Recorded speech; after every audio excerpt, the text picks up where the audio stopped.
রামিম, পাগল হয়েছিস তুই? নিজের বোনকে পালিত বোন কেউ বিয়ে করে? বাবা, তুমি যা ইচ্ছে বলো, আমি তিন্নিকে বিয়ে করব। কি? তিন্নি করবি না আমাকে বিয়ে? তিনি চুপচাপ দাঁড়িয়ে থাকলো। আরো কয়েকবার প্রশ্নটা করলাম, তিন্নি চুপ। তিনি, তুই বলবি নাকি? মারবো তোকে আমি। হঠাৎ ঠাস করে একটা শব্দ হলো, তারপর সব চিৎকার বন্ধ। কোলাহল থেমে থমথমে শান্ত একটা পরিবেশে বিরাজমান হলো। তিনি চলে গেল নিজের রুমে। রাইম ঠায় দাঁড়িয়ে রইল। কামরুল সাহেব বুঝলেন ছেলে পথভ্রষ্ট হয়েছে, নইলে তিন্নিকে কিভাবে বিয়ের কথা বলেন। ক্লান্ত না হওয়া পর্যন্ত মারা হলো রামিকে। ব্যথায় শরীর ছেড়ে দিয়ে রামি, নাজমিন বেগম বাদে বাড়ির সবাই শক্ত। তিন্নিও কিছু বলছে না। বলবে কেন? হোক পালিত বোন, তবে বোন তো। বোনকে কিভাবে বিয়ের কথা বলে? দোতলা বাড়ি, ওপরের তলায় পাশাপাশি রুমে থাকে রামিম, তিন্নি। রামিমের বয়স যখন 2 বছর, তখন তিন্নির বাবা একটা মেয়েকে নিয়ে আসেন বাড়িতে। তিন্নি মেয়েটার বয়স তখন 1 বছর মাত্র। গ্যাসের সিলিন্ডার ফেটে বাবা মা মারা যায়। তিনি বাবা মা পালিয়ে বিয়ে করার কারণে কোনো পরিবারই এই মেয়েটাকে বোঝা বানাতে চায়নি। নাজমিন বেগমের মেয়ে খুব শখ ছিল, আর কামরুল সাহেবের বন্ধুর পরিবারে এত বড় একটা দুর্ঘটনার পর তিন্নি মেয়েটার ভবিষ্যতের কথা ভেবেই নিজের বাড়িতে নিয়ে আসে। নিজের মেয়ের মতো করে মানুষ করেছেন তিন্নিকে। আজ 23 বছর ধরে মেয়েটাকে আলগে রেখেছেন তিনি। মেয়েটা দেখতে খুব সুন্দর হয়েছে। বিয়ের প্রস্তাব আসছে রোজই। এরই মধ্যে একটা ছেলেকে বেশ পছন্দ হয়েছে তার। ছেলে ব্যাংকে চাকরি করে, ভালো বেতন, দেখতে শুনতে ভালো। এতদিন আলগে বড় করে একটা ভালো ছেলের কাছে তুলে দিতে পারলেই তার শান্তি। এর মধ্যে রামি এই কাহিনী করল। লোকে জানলে কি বলবে? কেউ কি বিয়ে করে মেয়েটাকে? ছেলেটাকে মেরে নিজেও ঠিক নেই। আড়ালে কেঁদেছেন কয়েকবার। রামি চুপচাপ উপরের দিকে তাকিয়ে আছে। পাশের রুমটা তিন্নির রুম। সে কি বুঝতে পারছে না আমার প্রচুর কষ্ট হচ্ছে? ডাক্তার এসে ওষুধ দিয়ে গেছে। আপাতত পরিবেশ স্তব্ধ। নিঃশব্দে কেঁদে চলছে নাজমিন বেগম আর কাজের মহিলাটা। এ বাড়িতে শব্দ করে কান্না করা নিষেধ। কান্নাকাটি শব্দ শুনে ভালো লাগে না। কাজের একজন মহিলার নাম রহিমা বেগম। আমরা তাকে রহিমা কাকি নামে সম্বোধন করি। রহিমা কাকি আজ 20 বছর যাবৎ এই বাড়িতে কাজ করছেন। কাজের লোক কেউ ভাবে না, পরিবারের একজন সদস্য হয়ে গিয়েছেন তিনি। পুরো পরিবার সহ এ বাড়িতেই থাকেন তারা। তার স্বামী ড্রাইভার। তাদেরও প্রেমের বিয়ে। রামিকে দুজনে নিজের ছেলের মতো ভাবেন, আর তিন্নিকে মেয়ে। রামিও সময় পেলে কাকির হাতে মাখা ভাত খেতে আসে। নিজের হাতে খেতে ইচ্ছে করে না তার। হয় মা নয়তো কাকি, দুজনে কেউ তাকে খাইয়ে দিবেই। মাঝে মাঝে তিন্নির কাছে বায়না ধরে, আজ তুই খাইয়ে দিবি, নয়তো খাবো না আমি। প্রতিদিন মতো কাকির হাতেই খাস, আজ আবার আমি কেন? উত্তর দেয় তিন্নি। রামিম জবাব না দিয়ে খাবার টেবিল থেকে উঠে দাঁড়ায়। তিনি পিছে পিছে যায়। আয় খাইয়ে দিই। দুজনেই এমন মিষ্টি ভালোবাসায় পরিবারের কেউ রাগ করে না, বরং খুশি হয়। একটা সময় কামরুল সাহেব ভাবছিল মেয়েটাকে কি ছেলের বউ করে রেখে দিবে। সময় বদলায়, মনের ভিতর সংখ্যা হয়। লোক কি বলবে? নিজের মেয়ের মতো মানুষ করেছি যে। নাজমিন বেগম রামিমকে পাশে বসে বাতাস করছে আর কাঁদছে। এ কান্না প্রাণ নেই, নিষ্প্রাণ। রামিমের ইচ্ছে হয় তিন্নিকে কি করেছে সেটা জানতে। তিন্নি একবারও আসেনি তাকে দেখতে। ডাক্তার ওষুধ দিয়ে গিয়েছে, খাওয়ার পর খেতে বলেছে। আজ মা বা কাকির হাতে খেতে ইচ্ছে করছে না। তিন্নির হাতে খাবে সে। পাশের রুম থেকে তিন্নি শুনল কথাটা। খাবার আনলো তিন্নি। রুমে ঢুকেই রামি স্বস্তি নিঃশ্বাস নিল। তবে তিন্নিকে আজ অন্যরকম লাগছে। চোখ মুখ ফুলে গেছে কিছুটা। হয়তো ভালোবাসি বলেনি কেউ, তবে কি ভালোবাসা থাকতে পারে না দুজনের মাঝে? রামিম কখনো বলেনি, বলেনি তিন্নিও। তবে মনে চেপে রেখেছে অপরন্ত ভালোবাসা। দুজনই জানে সত্যিটা, যে তিন্নি তার আপন বোন না। এমন কত গুদুলি গিয়েছে। তিনি রামিমের রুমের পাশে যেতেই একটা শক্ত হাত হাঁচকা টান মেরে তিন্নিকে শক্তভাবে আলিঙ্গন করেছে। কতবার ঠোঁটের খুব কাছে গিয়েও স্পর্শ করা হয়নি। কতবার তিন্নির গরম নিঃশ্বাস রামিমের মুখের ওপর পড়েছে। প্রাইভেটে পা দিয়ে পা ছোঁয়ার প্রতিযোগিতা কতবার হয়েছে তারও হিসেব নেই। এগুলো নিজেদের মধ্যে সীমাবদ্ধ থেকেছে, তবে ভালোবাসি বলা হয়নি কখনো। তিনি রুমে ঢুকেই নিজের হাতে খাইয়ে দেয় রানীকে। ইস, ছেলেটাকে কিভাবে মেরেছে! গালে লাল দাগ পড়ে গেছে। তিনি ছলছল চোখে বলে, রামি, তোর আর আমার মাঝে অনেক শক্ত একটা দেওয়াল, সম্পর্কের দেওয়াল। তুই আমি চাইলেও এ দেওয়ালে ভাঙতে দেব না। পাগলামি করিস না। তুই ভালোবাসিস না আমাকে? দম বন্ধ হয়ে আসে তিনি। কি উত্তর দেবে সে? তিনি জবাব না দিয়ে উঠে যায়। এ প্রশ্নের উত্তর তার কাছে নেই। হয়তো আছে, সে বলবে না। বলবে কেন?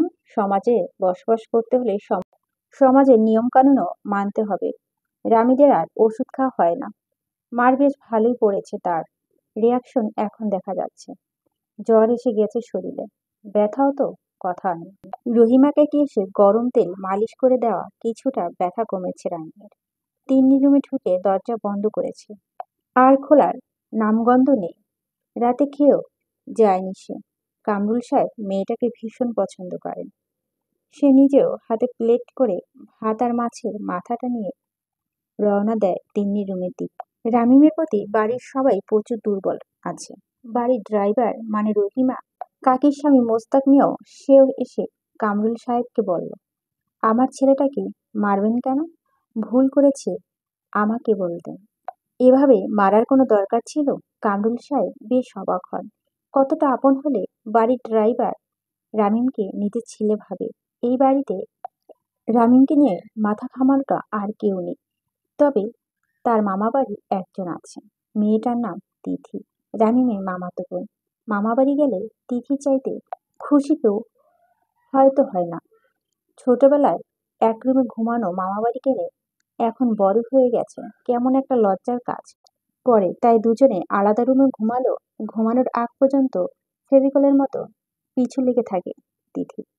ছেলেটাকে যে এত ভালো লাগে তা অবশ্যই কিছু কারণও আছে। কারণ ছাড়া কাউকে ভালো কেনই লাগবে? রামিমের চুলগুলো তিথির ভালো লাগে। ঘন কালো আর সিল্কি চুল। এতটা সিল্কি মেয়েদেরও হয় না। রামিম মামাবাড়ি গেলে তিথি ইচ্ছে হয় ছোটবেলার মতো রামিম কোলে মাথা রেখে শুয়ে থাকতে, আর তিথি চুলে হাত দিয়ে বুলিয়ে দিতে। এ তো গেল তিথির কথা। এবার রামিমের কথা বলি। রামিম ছেলেটার সাথে তিথি গলায় গলায়। সে সব সময় ঝগড়া করতে চায় তিথির সাথে। দুজন দুজনের প্রতি দুরকম ইচ্ছে প্রকাশ করে। তিথি যেখানে রামিমকে কোলে মাথায় রাখে চুলে হাত বুলিয়ে যায়, রামিম সেখানে তিথির চুল টেনে ছিঁড়ে ফেলতে চায়।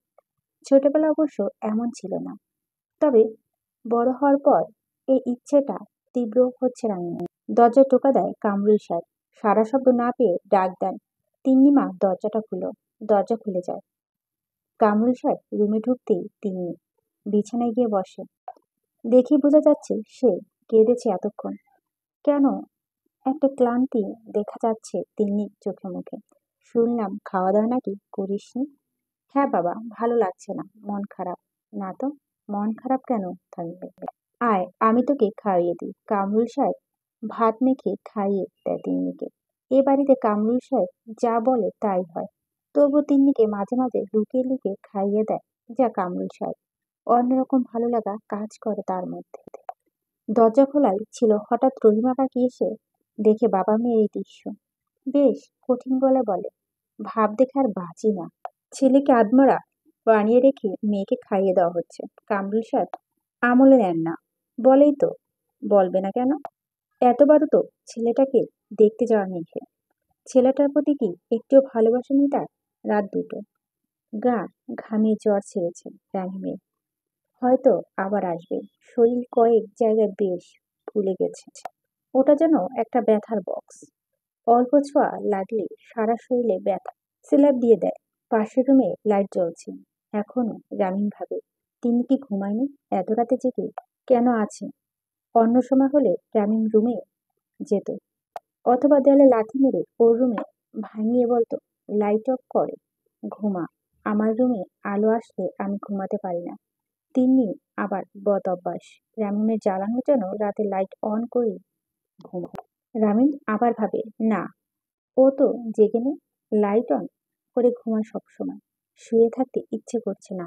রামিনী উঠে দাঁড়াতে খেয়াল করে শরীরে প্রচুর ব্যথা। অনড়ভাবে শুয়ে থাকার কারণে এতক্ষণ বোঝা যায়নি, তবে এখন উঠেই পুরো ব্যথাটা অনুভব করছে রামিনী। হঠাৎ রামিমের মনে পড়ে জিরু বাবার নাম। রামিমের ওখান থেকে প্রায় 10 মিনিটের রাস্তা। মাজার শরীফ একটা পাগলা বাবা থাকে, নাম জিরু বাবা। হাতে পায়ে গলায় প্রায় 36 কেজি ওজনের শিকল বাঁধা। ওই অবস্থাতে খায়, ঘুমায়, গোসল করে না লোকটা, তবুও সবসময় আতরের গন্ধ লেগেই থাকে গায়ে। জিরু বাবার সাথে রামিমের ভালো সম্পর্ক। মাজারে গেলে জিরু বাবাকে ডাকে, কিরে বেটা এসেছিস, আয় একটা ডিম খা, কলা রুটি খা। প্রথম প্রথম ঘেন্না লাগলেও পরে একসময় রামিম বুঝলো লোকটা আশ্চর্য কিছু ক্ষমতা আছে। লোকটার শরীর দিয়ে কখনোই দুর্গন্ধ বেরোয় না। 36 কেজি শিকল পরে আরামসে ঘুরে বেড়ায়। আর সবচেয়ে মজার ব্যাপার হলো লোকটার কাছে গেলে মন ভালো হয়ে যায়। রামিম ভাবছে কাল একবার যাবে জিরু বাবার কাছে, হয়তো কোনো উপায় বের করে দিবে তিনি। হঠাৎ দরজা টক টক শব্দ, তারপর ফিস ফিস কণ্ঠের আওয়াজ। আসে, রামিম জেগে আছিস? তিন্নির গলা। এত রাতেও আমার রুমে কেন? রামিম দরজা খুলে দেয়। অবাক হয়ে দেখে মেয়েটার খাবার প্লেট আর পানির গ্লাস হাতে বাইরে দাঁড়িয়ে আছে। মায়া কাজ করে এই মেয়েটার উপর, প্রচুর মায়া কাজ করে রামিমের। মুখ ফসকে রামিম বলে ফেলে, তোকে এত সুন্দর কেন লাগছে আজকে? তিনি মাথা নিচু করে রুমে ঢুকে। উত্তর দেয় না রামিমের প্রশ্নে, ইশারায় ডাকে, আয় বস। রামিম আস্তে হাঁটে, 2 কদম এগুয়ে বিছানার। এই 2 কদমই যেন 2 কিলোমিটার পথ, এমন মনে হয় রামিমের। শরীরে ভীষণ ব্যথা হয়েছে। তিনি রামিমকে বলে, বাবা তোকে খুব মেরেছে তাই না? তুই মারিসনি? হুম, মারছি, তবে তোর ভালোর জন্য। কি এমন ভালো হলো রে আমার? জানি না, তবে তুই যেটা বলছিস সেটা সম্ভব না। হাজার হোক আমরা ভাই বোন রামি, একটু বোঝার চেষ্টা কর। তুই চাইলেই সব সম্ভব, শুধু একবার বল। আমি নিজেই চাই না। সত্যি চাস না তুই? আয় ভাত খেয়ে ওষুধ খাবি, ব্যথা কমবে না না হলে। রামিম উত্তর পায় না। তিনি খাইয়ে দেয়, রামিম খায়। আলাদা একটা স্বাদ তিন্নির হাতে। নিজ হাতে ওষুধ খাইয়ে দিয়ে রুমে ঢুকে তিন্নি। রুমে ঢুকে রীতিমতো চমকে উঠে তিনি। কামরুল সাহেব বসে আছে তার রুমে। এত রাতে হঠাৎ রুমে দেখে থমকে দাঁড়ায় তিনি। কামরুল সাহেব হাসি মুখে প্রশ্ন করে, রামিম খেয়েছে? হ্যাঁ মেডিসিন। হুম, আচ্ছা ঘুমা, আমি যাই তাহলে। কামরুল সাহেবের এইরূপ ব্যবহার তিনি অবাক না হয়ে পারল না। সে ভেবেছিল হয়তো জিজ্ঞাসাবাদ করবে, নয়তো বকবে। কিছু না করে চলে গেল যে। সকাল হয়েছে, বাড়ির সবাই আজ ঘুমে। খুব ভোরে ঘুম ভেঙেছে রুস্তম মিয়ার। এত ভোরে ঘুম কখনোই ভাঙে না তার। আজ কেন এক অদ্ভুত কারণে জেগে গেছে সে। পাশের টুনি তার মেয়ে আর বউ। মেয়েটার দিকে তাকায় রুস্তম মিয়া। মেয়েটা একদম মায়ের মতো হয়েছে। সকাল সকাল ঘুম থেকে ওঠার নামগন্ধ নেই। রহিমা দিকে তাকিয়ে রুস্তম মিয়া ভাবে, যৌবনকালে কত সুন্দরী ছিল মেয়েটা, এখন বয়সের ছাপ পড়ে গেছে। সৌন্দর্য কিছুটা কমেছে বটে, তবে এখনো বেশ সুন্দরী। প্রেমের শুরুটা কতই না ভালো ছিল। রুস্তম মিয়া সেই দিন গাড়ি করে নিয়ে আসে নাজমিন বেগমকে, সাথে ছোটখাটো ফর্সা আর লজ্জাবতী একটা মেয়ে। রুস্তম মিয়ার গাড়ি আয়নায় আর চোখে কয়েকবার দেখে রাস্তায়। মেয়েটা তার দিকে তাকিয়ে মুচকি হাসে। তারপর কাজ করতে করতে কথা হয় একসময় প্রেম। এখন আর আগের মতো এত চিন্তা ভাবনা আসে না।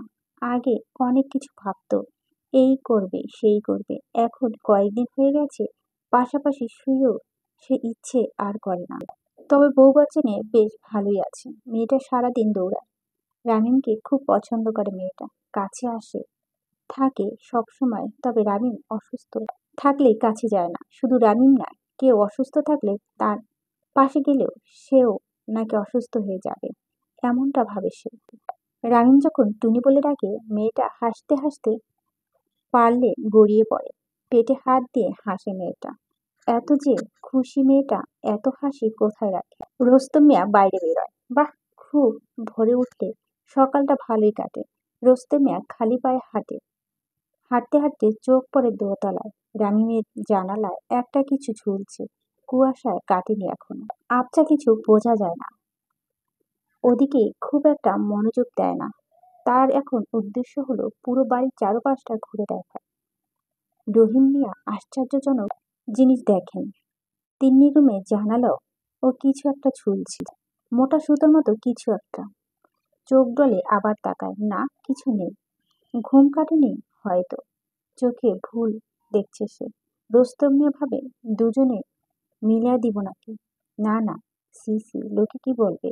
ভাই বোনের বিয়ে কল্পনাও করা যায় না। কোথায় ভাই বোন, রক্তের সম্পর্ক আছে? পালিত বোন তাও তো না, শুধুমাত্র বন্ধুর মেয়েকে তার ছেলের সাথে একসাথে বড় করেছে। মানুষের মন বড় আজব জিনিস। একই সময় কয়েক রকমের চিন্তা ভাবনা করে শেষমেশ সিদ্ধান্তহীনতায় ভুলে ভুল সিদ্ধান্ত নেয়। রামিমের ব্যথা কমেছে অনেকটাই। হাঁটতে আর এখন অসুবিধা হচ্ছে না। বাবার প্রতি কোনো রকম রাগ নেই রামিমের। ছোটবেলা থেকেই বাবা বেশ গম্ভীর তার সাথে। বুদ্ধি হওয়ার পর থেকে কখনো সে দেখেনি বাবা অফিস থেকে ফিরে তাকে কোলে তুলে কপালে একটা চুমো দিয়েছে। অথচ প্রতিদিনই তিন্নির জন্য চকলেট আনতো। তিন্নি তার চকলেটের ভাগ রামিমকে দিত। প্রথম প্রথম মন খারাপ করতো রামিম, কিন্তু পরে আস্তে আস্তে ঠিক হয়ে যায়। বাবার সাথে ছেলের সম্পর্ক নাকি বন্ধুর মতো হয়। রামিম কখনো বাবার সাথে দরকারি কথা ছাড়া তেমন কিছু বলেনি। সে বাবা মারলেও রাগ করার কিচ্ছু নেই। বাবা যে তাকে পছন্দ করে না সেটা অনেক আগেই বুঝে গেছিল রামিম। ব্রার সাথে ব্যালকনিতে দাঁড়িয়ে রামিম ভাবে, এখান থেকে লাফ দিলে কেমন হয়? এত যন্ত্রণা অবসান ঘটে যেত, তাই না? দুপা পিছিয়ে আসে রাবি, চোখ বন্ধ করে 3 পা এগুলি শূন্যে। শূন্যে ভাসতে কি মজা লাগে, নাকি দম বন্ধ হয়ে আসে। হয়তো মাটিতে আছড়ে পড়ার আগ পর্যন্ত বেশ ভালোই লাগবে, তারপর যখন দেহটা মাটিতে পড়বে তাজা রক্ত ছিটকে বেরিয়ে শরীর থেকে, গরম রক্তে কি তখন ভালো লাগবে? না, ভালো লাগা কথা না, তখন যন্ত্রণার মৃত্যুবরণ হবে। এইসব রামিনকে দিয়ে হবে না, ভয় লাগে তার। তবে একটা জিনিস বেশ ভালোই পারে, সিগারেট। বাড়ির সবাই থেকে লুকিয়ে সিগারেট খায় রোজ। রামিমের ধারণা বাড়ির কেউ জানে না সে সিগারেট খায়। এই বাড়িতে দুজন মানুষ জানে, যেটা রামিম নিজেও জানে না। তিন্নি আর কামরুল সাহেব। কামরুল সাহেব যেন কিছু বলে না। মাঝে মাঝে ভাবে কখন ছেলেটাকে আদর স্নেহ ভালোবাসা কোনোটাই দিতে পারেনি। তবে আজ শাসন কেন করব, অধিকার নেই তার, এই ভেবে কিছু বলে না। দুদিন বাইরে যাওয়া হয়নি। যে ব্যথার বাইরে কিভাবে যাবে? এখন ব্যথা কম, আজ যেতে হবে। চিরু বাবার সাথে দেখা না করে ভালো লাগছে না। খাবার টেবিলে কথা বলে না রানী, চুপচাপ খান। পাশে কামরুল সাহেব ছেলেটার দিকে তাকাবে না তাকাবে না করেও বারবার দেখছে রানীকে। তার মনের ভিতর কি চলছে কে জানে। তিনি চুপচাপ। ও ঘটনার পর থেকে নাজমিন বেগমও দরকার বাদে কোনো কথা বলেনি কামরুল সাহেবের সাথে। বাড়ির সবাই চুপচাপ, শুধু টুনি বাদে। ও দিব্যি চিল্লায়, এটা করে ওটা করে। ও এখন ভীষণ আনন্দ, বাড়ির কেউ কিছু বলবে না, কেউ শাসন করবে না, যা ইচ্ছে করে বেড়াচ্ছে। ভালো থাকারই কথা। খাওয়া শেষ, রানীন ডাকে, এই টুনি বুড়ি, আমার রুমে আয় তো। না, যাব না তোমার সাথে। গেলে আমিও অসুস্থ হয়ে যাব। আমি সুস্থ হয়ে গেছি, এই দেখ হাঁটছি, কথা বলছি। সত্যি তো? হুম, আচ্ছা চলো। রামিমের পিছে পিছে টুনি রুমে যায়।